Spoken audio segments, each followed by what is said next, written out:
रायजोफोरनि जे थांनाय 2025नि बेवहाय मानगोनां हाग्रामा मोनसा दैदेननाय बिपिएफ राजनिथि दोलोआ बा हाग्रामा मोनसानि दैदेननायाव बे जोङो रायजोफोरनि गेजेराव थांनानै जे मोनबा गेरेन्टि जेरै इयुथखौ बोरै साबलम्बि खालामनो हायो बिनि थाखाय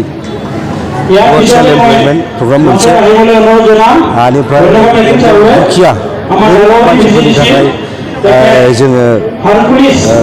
बिथांमोननिबो साबलम्बि खरसा सक्ति फैसा थाखा खालामनो खोथा आरो बेनि उनावहाय सिनियर सिटिजेन बिथांमोननि नामाव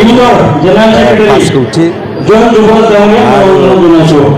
फिजिकेलि चेलेन्ज बिथांमोननि नामाव जों 5 कौटि आरो जों हा पाट्टा बे जों मोनबा गेरेन्टिखौ जों थांनाय इलेक्सननि सिगां जे रायजोफोरनि गेजेराव थांनानै जेरैबायदि बे खोथा बायदियैनो प्रतिश्रुति होदों बे कमिटमेन्टखौ जों मोनसेनि उनाव मोनसे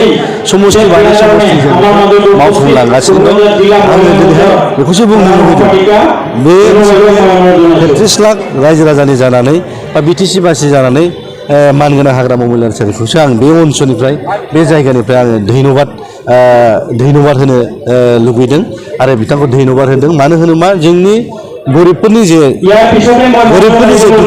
गरिबफोरनि जे जारला जन्थ्रनाजों भुगिनानै जे रायजो खुंनाय आरो जोंनि सेंग्राफोरनि जे बेखारनि समस्या आरो जोंनि फिजिकेलि चेलेन्ज बिथांमोननि जे समस्या आरो बे सिनियर सिटिजेननि जे समस्या बेखौदि सानखांनानै गावनि गोसो गोरबोनिफ्राय सानखांनानै जे बेखौ बिथांमोनखौ मदद खालामनो ओंखारबोनाय बा बिथांमोनखौ मदद खालामनांगौ होननायखौ आं आसरितसो मोनदों ओंखायनो आं बाख्नायदों ओंखायनो आङो बिथांखौ धन्यबाद होनो लुबैदों बे ओनसोलनि बिटिसि बासि हिसाबै आं बिथांखौ आंनि गोसो गोरबोनिफ्राय रोजा रोजा साबायखर होदों आरो फैबाय थानाय समाव निश्चय जोंनि सरकारा बिपिएफ राजनिथि दोलोनि सरकारा हाग्रामा मोनसाखौ दैदेननायाव निश्चय रायजो राजाफोरनि मोजांनि थाखाय रायजो राजाफोरखौ जेरैबायदि इस्टाब्लिश खालामनांगौनि सार्थआव सामाजिक भाबै लांनांगौनि सार्थआव अर्थनैतिक भाबै जों जौगाहोनांगौनि बेलायाव राजनिथि भाबै जों हसेतन लाबोनांगौनि बेलायाव जोङो थांनाय 2003निफ्राय हाग्रामा मोनसारा बिटिसिनि जे सासन भारखौ लादों बे सासन भारखौ लानायनिफ्राय हयथ' जोंनि बे ओनसोला राजनिथिया मा जिनिस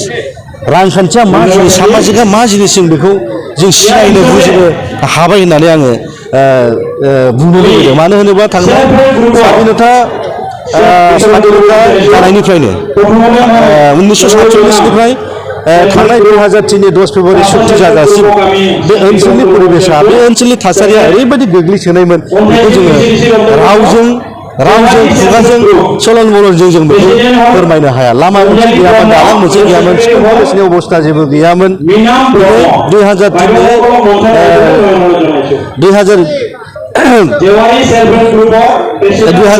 10 फेब्रुवारिनिफ्राय बिपिएफ राजनिथि दोलो बा हाग्रामा मोनसारा दैदेननायनिफ्राय दिनै बे बिटिसि ओनसोलाव 33 लाख जनसाधारणा दिनै मेगन नुबाय होननानै बुंनांगोन दा दिनैहाय जोङो फारफ्रोमबो जोङो आवगायगासिनो दं ओंखायनो आं खावलायगोन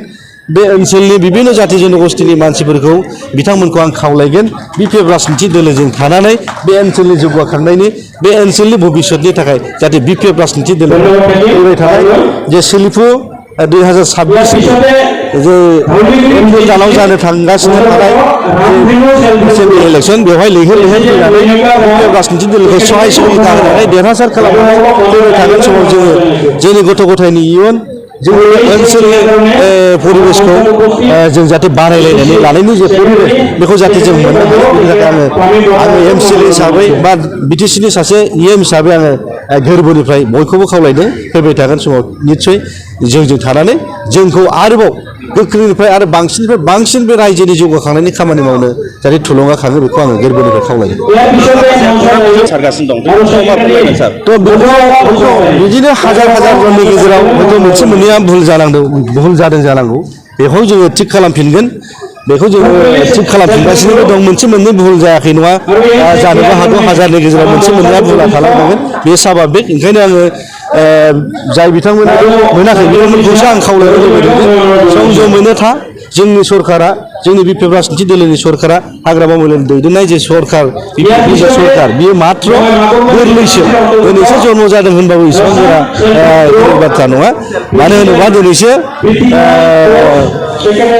फार्स्ट मास जानो थांगासिनो दं 150 दिनसो जानो थांगासिनो दं जों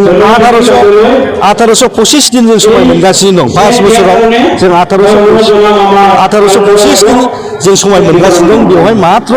दिनैनि दिनाव 150 दिनल' बाबेन लांदों ओंखायनो आङो बे ओनसोलनि मोनफ्रोमबो